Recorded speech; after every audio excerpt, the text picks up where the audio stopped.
Matt Hasselbeck, 18 years in the NFL, is joining us. So there was a story out about once you pay a quarterback, you have to make choices. And so the Niners loved Hufanga, and they love Greenlaw. But there's a reason they're not on the team. It's because they're getting ready to pay Brock Purdy. And Hufanga was on like a podcast, and he threw a little shade at him and said how much he loved Bo Nix. And my take is quarterbacks don't get criticized much. Russell Wilson's a historic outlier. Do you think it feels like there's a tad animosity, not because he's getting paid. Nobody's upset that Justin Herbert gets paid or Lamar gets paid or Josh Allen gets paid. But I feel like there's a little, bro, this is Kyle's team. We're getting rid of Pro Bowlers. Am I wrong on this? There's a little bit of animosity that Brock's talking mid-50s or his agent is for a contract. Well, I agree with you in a lot of ways, but I don't think it's specific to this team. Like if you were to be a fly on a wall in the NFLPA meetings in Hawaii or wherever they have them now, I think you'd hear that sentiment like, hey, man, like these quarterback contracts, they're just getting out of control. You know, those numbers are just exponentially like multiplying, just going up and up and up. And then what we're having at other positions is we're not seeing that same growth. So, you know, that is certainly something that you hear as a player in contract negotiations. I mean, I remember when the Indianapolis Colts at the end of my career, they were getting ready to do Andrew Luck's contract. It was going to be a $100 million deal. They had to create space. You've seen a lot of teams do that with their franchise guy. When they have a guy that they cannot let out the door, they have to make sacrifices elsewhere. You've seen Cincinnati do it. They basically did it on the defensive side of the ball. So San Francisco, they're feeling that pain. They're feeling that real hurt right now. And that's certainly an excuse that they give to the agent. And it's probably being honest. I mean, that's just the nature of it. But I wouldn't be shocked if this is something that does get talked about in the future. Okay, so I know it's an old guy rant, but I do believe there is a row your own boat quality to my kids. I say this to my kids. This is your life. I was watching a psychologist recently, and he said the more times you solve your kids' problems, the worse problem solvers they'll be as adults. Let your kids work through stuff. So I was talking to my kids this weekend. Maybe that's it. This story about Adbul Carter, somehow it gets word out that he's like asked for Lawrence Taylor's number 56, the best defensive player in the history of this great sport. That drives me nuts. That bothers me. Should it? How do you view it? Well, I mean, I'm maybe like get off my lawn even more than you. Like I hate the fact that defensive players, like Tom Brady said, I hate that the fact that they get to wear single digit numbers or number 11 in the first place. I'm old school that way. But no, I think, listen, if you ask, go ahead and ask. I'm upset that it got out. Now I look like kind of it's embarrassing that two different people said no to me. But I guess you never know unless you ask. I think the team probably could have done him a favor and just said, hey, pick whatever number you want, just so you know, here's the numbers that we will never say yes to, 56 being one of them. Right. But when I was in Seattle, listen, it's not a young guy, old guy thing. Like when I was in Seattle, numbers mean something to players. Jerry Rice signed with the Seattle Seahawks late in his career. He wanted to wear 80. 80 was basically retired because of Steve Largent, Hall of Fame wide receiver for Seattle. And it was a thing. Like, basically Steve Largent got put in a tough spot. Jerry Rice, the greatest receiver of all time, asked, what are you going to do? Say no? It's a little bit harder to say no there. And then he wore 80. I was fine with it. The team was fine with it. Jerry obviously was fine with it. But the fans didn't sit well with some of those old school Kingdom fans. Like it didn't sit well with them. So it's a tricky thing. But I'm with you, I guess. LT was my guy as well, Colin. So I can relate to that. By the way, I just want to I want to go old school here. And again, a lot of times, if you're 20 years old or 30 years old, you don't think Michael Jordan ever lost a playoff game. So there is something about the highlight culture. Take our audience just because, tell them how good LT was for people that only watch highlights. Because I remember him.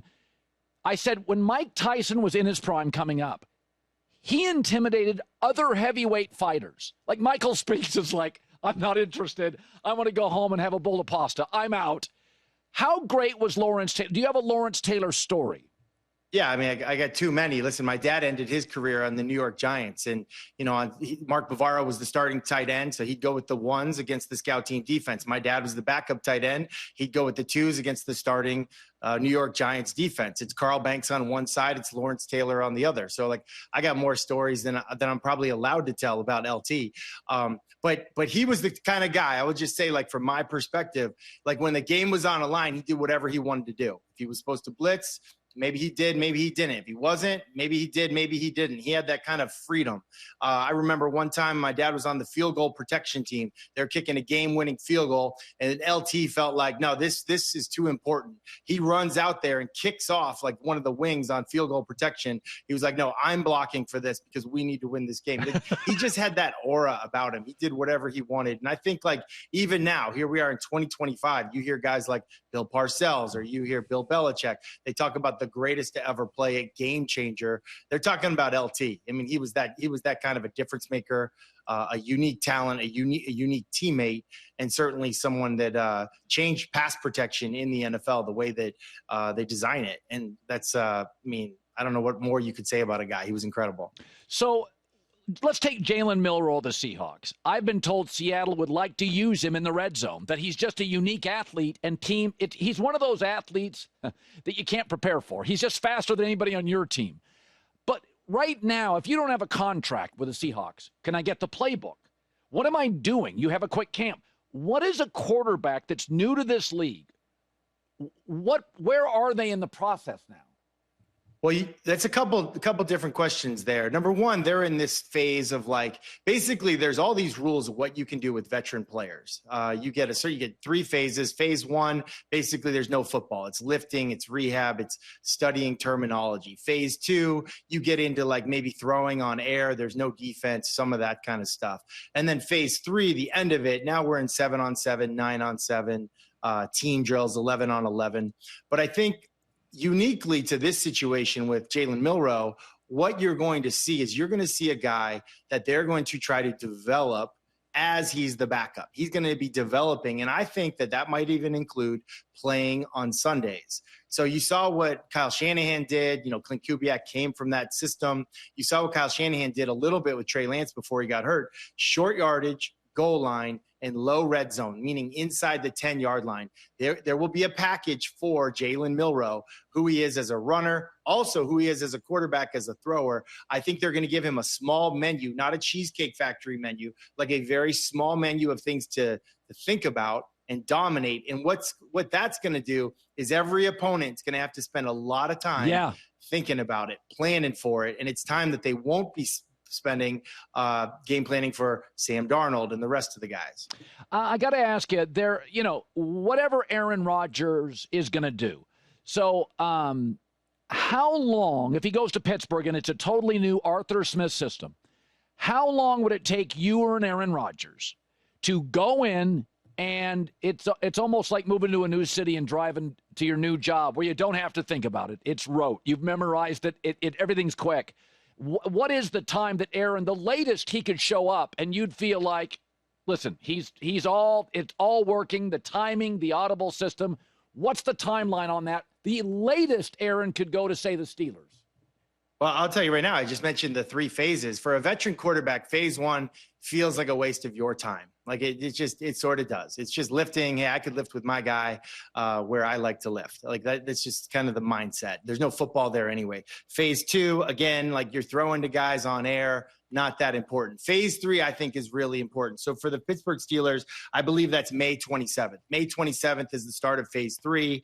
They also have a mandatory minicamp, which would technically be June 10th. So, when is the day that I need to, like, all of a sudden go from speaking Spanish to speaking French?